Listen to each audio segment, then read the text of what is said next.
Welcome back, guys. I'm live with another video. And if you look at that thumbnail, doesn't Coach Prime look like some kind of superhero, some kind of icon? He does. He looks cool. Like the hoodie, like the glasses. And this is what makes this picture on the thumbnail. This is what makes Coach Prime Coach Prime. This is what draws attention to whatever he does. He's just that cool coach. And a lot of people have things to say about him, and a lot of people have opinions about him, whether it's good or bad. But he's that guy. He's always going to remain who he is. Um, the reason why I'm making this video is because Keyshawn Johnson, he made a prediction. He made a prediction that the Colorado Buffaloes are going to win the Big 12 championship. And I was like, yikes. He projects them winning it with only 3 losses. And I remember, okay, and this is not me having revisionist history. This is me actually revising history and looking at it for what it was. I remember Keyshawn and many others who had the same type of opinion about Coach Prime's first year in Colorado. They predicted that they were going to lose to USC. They predicted that they may lose to Oregon. They also predicted them losing to somebody else. I can't remember.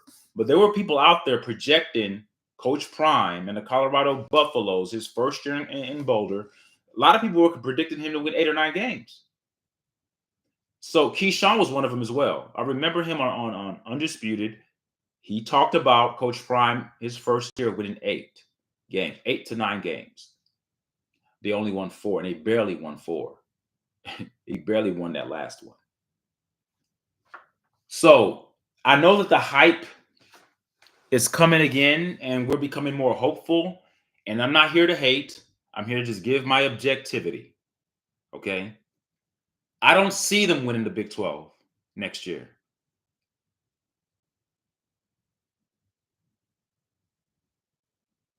I don't see them only having 3 losses. I see them playing better than they played last year. I see them putting out a better product on the football field. So if Keyshawn says they're going to lose 3 games, so he's projecting them to win 9 games because it's a 12-game season. So I'm going to read the article. For the sake of buffering, I'm not going to share the article. I just did a video on J.J. Redick and the accusation by Halima Nash, the lady that went to Duke University in the early 2000s with J.J. Redick. She did make a claim, alleging that J.J. Redick did use the N-word against her in the early 2000s. And I read an article and I broke that down. But I looked back at that video, and that video is extremely choppy. So what I've done, I have uploaded, because I was videotaping from 2 devices. I was using my webcam from my Mac. And then I was also using my cell phone to record. So what I've done, I've uploaded the one that I recorded on my cell phone, because the recording on my cell phone doesn't have the buffering. It's because I was sharing on my Mac that you would see the buffering, because I'm sharing the video as I am doing the podcast with the webcam from the Mac. So I'm going to upload that. So you guys may see that JJ Redick story twice. It's the same story, but one of them is clearer. The other one is too choppy.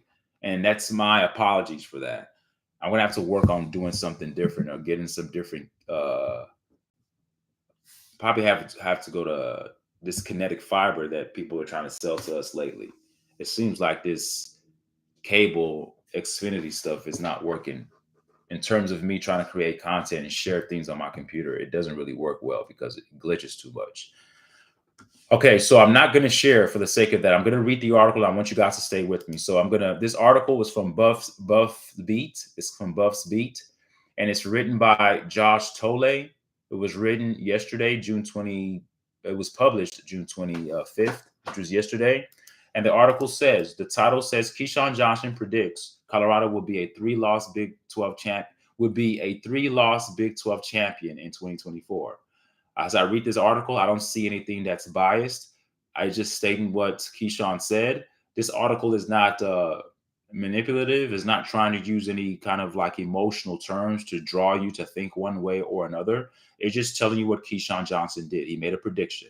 That was it. So Hooray for the article for having an objective title.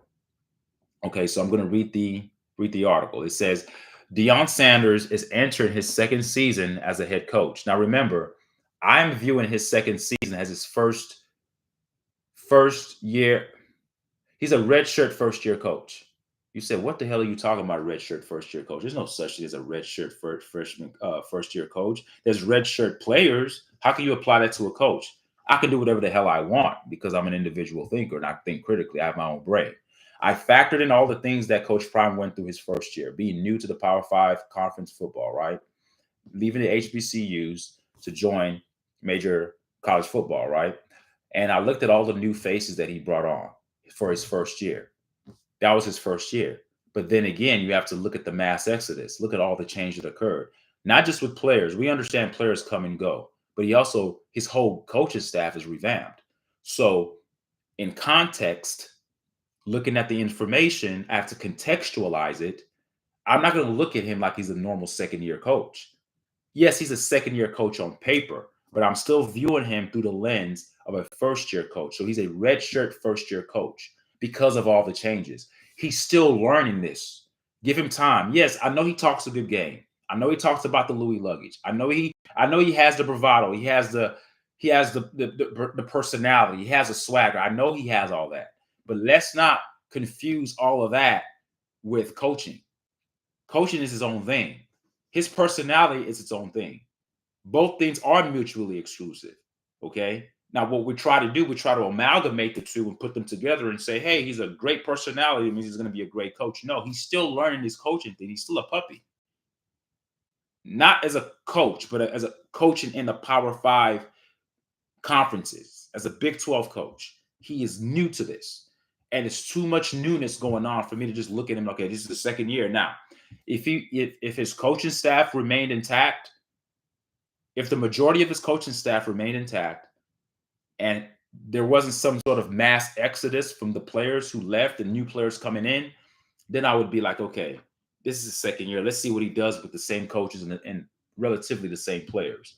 But the whole offensive line is revamped. The coaching staff is revamped.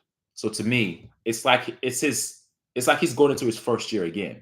Technically, it's his second year, but he's a first year red shirt. He's a first year red shirt coach. The red shirt coach, first year, red shirt. Okay, that's the way I'm viewing it.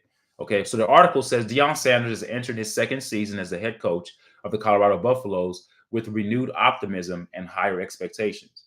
So the expectations are higher than they were the first year. It's supposed to be. You expect to be better than you were last year. You won 4 games. The expectation is to win more. So the expectations has to be higher. So I get that. Reading along here, it says, Coach Prime led the Buffaloes to an impressive start in 2023, winning the first 3 games. We all know that. That's been well documented. Everybody was on the hype train when they came out 3-0. We get that. However, the momentum was short-lived as the team struggled through the remainder of the season, losing 8 of their last 9 games. Now, let me stop here for a second and mention this. I know some of you guys are tired of hearing that. And I'm sort of tired of hearing it too because I have to read it. And when I'm reading it, I don't want you guys to think that I'm trying to bring it back up. I know that was last year's team. But I think somehow in some way, the way they ended that season last year is a good thing. It's a solid motivational component that can be used, if used properly, to help them be better this year. If they start off 1-0, or they start off 2-0, or even if they start off 0-1, they can say, we know how this feels. We know how it felt to lose 7 games in a row. We know that feeling. We don't want that again. So the team and Coach Prime, they faced a good dosage of adversity. They faced it. They encountered it. They embraced it. They had no choice because they were part of the team. He didn't quit. And there were certain things that Coach Prime said and did that I think that if he looked back now, he would not probably have done those things. Like publicly putting your offensive line, throwing them underneath the bus publicly wasn't such a good thing in my opinion. And I think that the constant reminder of how they ended the season after starting 3-0, it's something that they can build on. You say, how are you going to build on that? They lost out. You can build on that, not to have that same feeling again. You can definitely build on that. I do not want to go back there again. That feeling of having that euphoria and the whole world behind us, then all of a sudden we just lose out. We go from being on top of the world to just lost, lost, lost, losing 7 of our last 8 games to close out the season. They don't want that anymore. So to me, this is where you get the term that every blessing or that people say that every curse is a blessing. It is.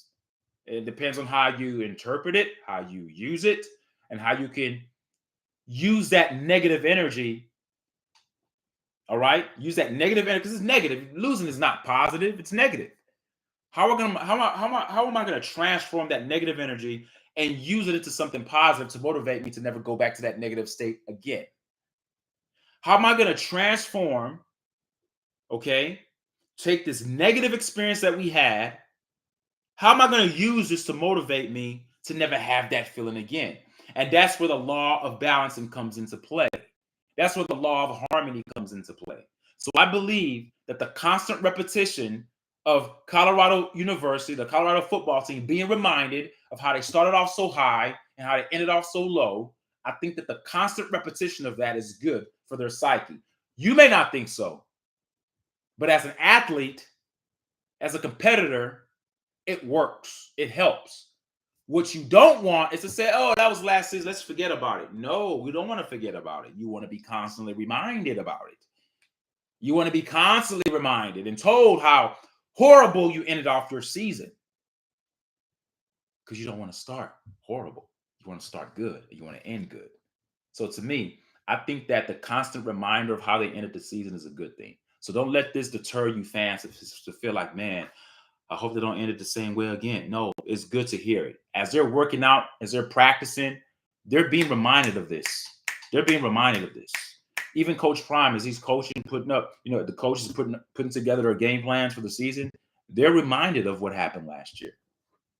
But the only thing that sort of throws a wrench into all of this is that they're not going to be experiencing this year with many of the same players that experienced those negative circumstances last year. It would have been better if most of those players stayed. Okay, now I'm happy that the offensive line got revamped. I'm happy that they did leave. I do want the offensive line to be better, of course, but I would like it if some of the key players, I wish Alton McCaskill still stayed. I wish I'm happy that they left, but I wish that the same players that experienced that remained. That's how you build team chemistry. We cried and bled together, and we emerged victorious together. It means something to us. I have my brother's back. My brother has my back. But when you get new players that come in, they didn't experience that. They're just coming in. They didn't experience that. They're just coming in, just riding the Coach Prime train. They don't know what's going on. So that's the only hiccup there. But Shador is still there. All right. You still have Travis Hunter still there. The main guys are still there. So we'll see how the season unfolds. Reading along here. Despite the disappointing finish, hold on, guys. These ads keep playing. Okay. Despite the disappointing finish, there is a strong belief that Sanders can turn things around. There's a strong belief that Sanders can turn things around in 2024. Yeah, he can turn things around, but winning the Big 12 champions, winning 9 games. Okay, we'll see. One of the voices of confidence for Sanders.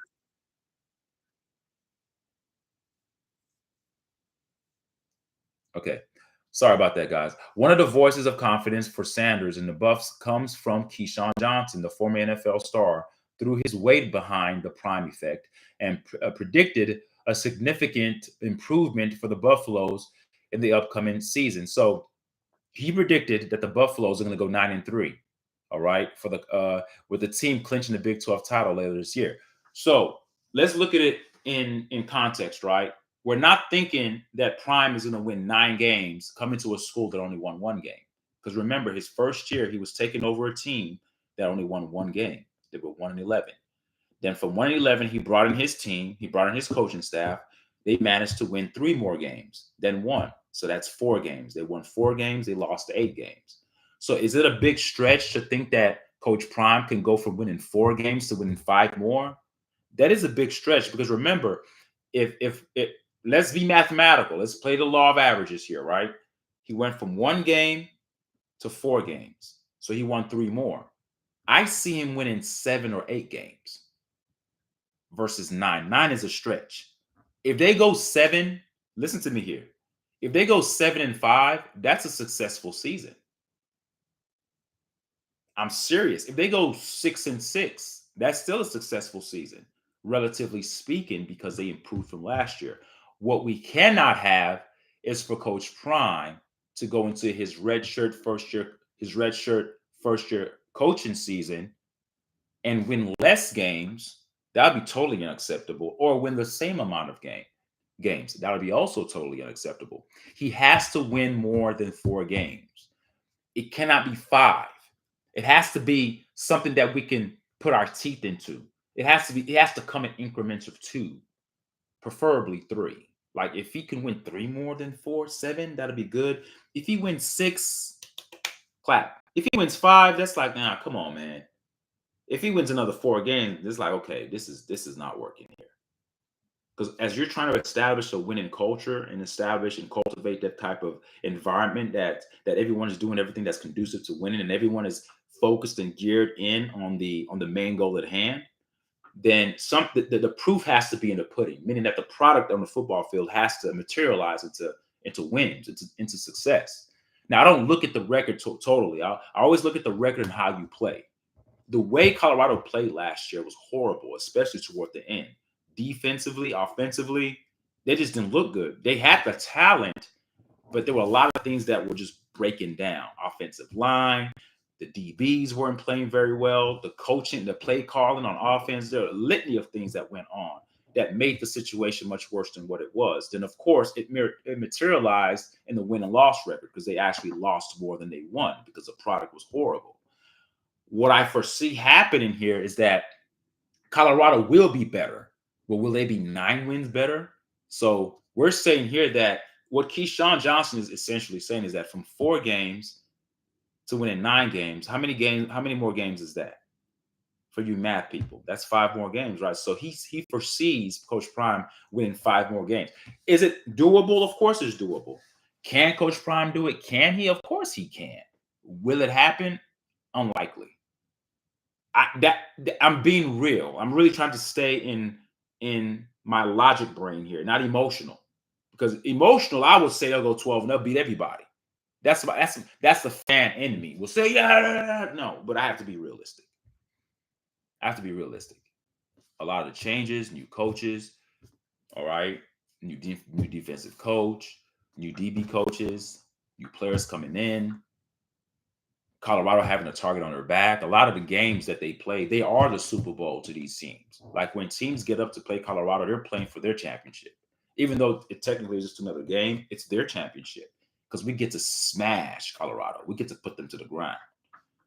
Coach Prime has all the hype. See, when you get all the attention, you're also putting a bigger bullseye on your back. You have to be very careful. And if Shador's going to still be going around flashing the Shador and doing some of the immature things he did last year, then the target gets even bigger. All right. We saw players deliberately, intentionally trying to injure, trying to hurt them. You saw games where players for Colorado would go to the opposing team's side and taunt them. We can't do that. Coach Prime, your team has to be very disciplined and be very buttoned up, and everything has to be totally about football. All right. We're not going to get into the talking. We talk on the football field. Our play on the football field does all of our talking. Okay. So I don't see them going 9-3. It's wishful thinking. I see them going. It's more real. Okay. I see them going more 6-6. They're going to lose a game that they're supposed to win, and they're going to win games that they're not supposed to win. And even the games that I'm going to read along, there are 3 games that he mentioned that he foresees for sure Colorado losing. But the way season happens, Colorado could end up beating some of those teams that people thought they were going to lose to. You never know. But then again, you know how sports is. That's why they play the game. You have teams that play down to their competition. You'll have Colorado losing to a team that they're supposed to beat. So I see them going 7-5, 6-6 or 7-5 next year. and I also see a better product on the football field. And that to me is personal win. And that's something that we can look forward to as they move on, as he moves on to his third season in Colorado. But let me continue to read on here and see what Keyshawn Johnson had to say further. He predicted a 9-3 record for the Colorado with a team clinching the Big 12 title later this year. Johnson's faith in Sanders is unwavering. As he see, it's faith. That goes back to that religious talk. We black, we love that word. Hope, I got faith. Like, you have to go off what you know. Realistically speaking, he only won 4 games last year. He barely won that 4. Okay. All right. And this is a team that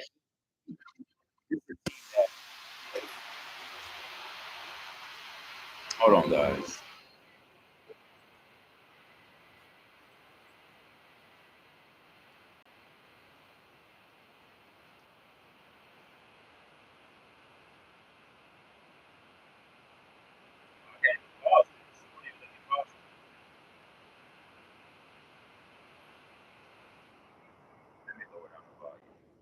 Let me mute this. Okay. Testing, testing, testing. Can you guys hear me? Can you guys hear me? Yeah, you can. Okay. So yeah, so he has faith in that, but it's not about faith. I go off what I see. They are going to be improved. They will be a better team, and I think that they're going to be more competitive. I don't see them getting blown out in some of the games they got blown out in, like last year. I see them being very competitive and putting a better product out on the field. Remember, it took Harbaugh years to revamp Michigan, and he had the recruits. He had the big name. So we can't expect I mean, if that does happen, kudos to Prime if he can win, if he can go 9-3, but I see them going 7-5, 6-6 at worst. Johnson's faith in Sanders is unwavering as he highlighted the coach's commitment to completing the task yeah, he has to complete the task. I mean, we all know that Coach Prime is a winner on the football field, and he's a winner in life. I say he's a winner in life because he's successful. How do I rate success? Well, success could be relative, but in terms of the way the world's metric, he has money. So he's successful. He's doing just fine. So he's a winner. So I foresee him winning on the football field, but I don't think 9-3. I don't think he's going 9-3 next year. Dion has a plan. Johnson stated on Undisputed he likes to finish the deal. When you start something, you finish it. I agree. When you start something, you finish. So it's not over. If they don't go 9-3 next year, it doesn't mean that it's done. Remember, he has a 5-year contract. He'll be going into the 3rd year of his 5-year contract. And as he continues to improve, then he may get his contract extended. But eventually, it takes 3 to 5 years to kind of, turn a program around. Hello? Yeah, 2 of them. They're in the living room. Yeah. All right.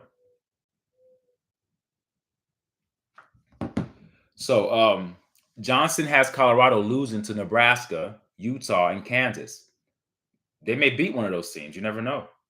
And they may end up losing to a team they're supposed to be. That's the way college football works. You never know. We could make predictions. It looks good on paper. But what I do know for a fact is that Colorado will be a better football team next year. They're going to put a better product out on the football field because Coach Prime has had 1 year of experience. The offensive line has improved. Okay. I don't foresee them making the same mistakes that they made last year. They're going to do similar things that they did last year. But I don't think that the way the season went is going to happen the same way. I don't see them losing out like they did. I think it's going to be nip and tuck. They're going to win, lose. Like it's going to be a back and forth year where they almost go 500. But that's why I foresee them going 7-5. All right. Johnson has Colorado losing to Nebraska, Utah, and Kansas before winning the conference and getting into the college football playoffs. This optimistic outlook suggests a dramatic turnaround. Yeah, dramatic. That's what I just said. You go from barely winning 4 games. You take over a team that's 1-11. The next year, you barely get to 4 games. You win 4 games, and now you're supposed to win 9 games. That's a huge leap. The optimistic outlook suggests a dramatic turnaround for a team that struggled to find its footing in the latter half of the previous season. And that's the thing. It seems like they were just like falling out of control. It's almost like they were just falling and falling and falling. And they couldn't they were just it's kind of like jumping off from a skyscraper. That's how the season went. It went from we climbed up the mountain being 3-0, and they felt like a team that just didn't have control. Like they were gone. Like every game was like, okay, are they going to lose again? Are they going to lose again? Like we're watching to see them win, and they just never won. So that's kind of scary. And psychologically, that can also, if you don't use it, and I said this earlier, if you don't use that experience to help you better yourself, then that experience could actually be debilitating and actually put you in a worse state. And psychologically, we know what football is about. It's mental. Physically, we get it. It's physical. But mentally, when you go through those hurdles in the game where things are not going your way, are you going to just fold and say, hey, this is what Colorado does, they just lose out? Or are you going to push to make sure that you don't experience that same feeling again? And I hope that the latter is true.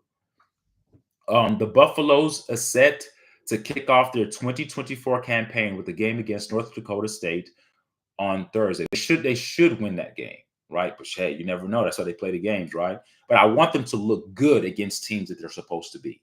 That's my thing. This opening matchup would be a crucial test for Sanders and his team as they look to set a positive tone for the rest of the season. So yeah, you always want to win your first game, and that does set the tone because as you win, you want to feel that again. You learn more. You learn from your wins and you learn from your losses. Just continue to learn and continue to improve and continue to get better, and do not become predictable. What you plan for the first team, don't carry that same damn game plan to the next team. Every team has strong points and every team has weak points. You create a game plan that's going to attack the opposing team's weak points. You don't say because we did this against this team, North Dakota State, that we're going to do the same thing to another team. That's not going to happen. You have to switch up your game plan. And I didn't see Colorado do that last year. I felt that they were too Shador heavy. They felt like they can go into any team's place or any team could come into Colorado. They could just throw the ball around and just outscore you. And that's not the way you play football. Football it's a game of chess because you have to create a game plan that counters your opponent's style of play. So if you're playing against a team that's strong in a certain part, you don't want to play it towards their strengths. You want to play towards their weaknesses and challenge them to do things that they're not comfortable with. You can't be so arrogant and airheaded to think that I have the best quarterback in the world, that I can just go out here and sling the ball around 40 plus times and throw the ball on every down and not utilize my running game at all. Because every team that you play against will have certain things that they're good at. Certain teams are good against the run. Certain teams are not good against the run. So it'll be wise, Pat Schumer and Coach Prime. And this is not me telling you guys something that you don't know, but we all know as men, ego and pride gets in the way of sound decision making. If you know a team is not that good at stopping the run, then you have to commit to the run and then you pass off the run. If you have a team that's not good against the pass, but they're good against the run, then you still use the run to open up the pass. So the running game is going to be the core element of what helps this team. If you revamp your offensive line, the revamped offensive line should not just be revamped to give Shador protection. It should be revamped to give holes to those great running backs to run through to set up Shador to be successful. Okay, so that's my take. I don't. I see what Keyshawn is doing. He's being very optimistic and he's adding a lot of faith in there. But if you take away the faith and optimism and you want to just be realistic and just use your center of your brain and be logical, I don't see them winning 9 games next year. I don't know who they're going to lose against. I don't know who they're going to beat. But I do know that to jump from 4-8 to 9-3 is huge. You're switching conferences, switching coaching staffs, huge player turnaround. It's just too much. It's only his second year, but it's kind of like still his first year as a coach. Let's take baby steps. If he can win 6 or 7 games next year, that's a successful season. Perhaps going into his third year, now you can start talking about winning 9 and 10 games. But right now, it's too early. It's too early. All right, leave a comment, guys. Tell me what you guys think. Do you think that Keyshawn Johnson is on the right path of what he's thinking? Do you think it's doable that Coach Prime could actually win 9 games and win the Big 12 title and make the playoffs? Or do you think that it's just wishful thinking? This is just a guy that's just hoping for the best. Leave a comment, guys. Tell me what you guys think. All right, thank you for listening. Till next time. All right, peace. Bye.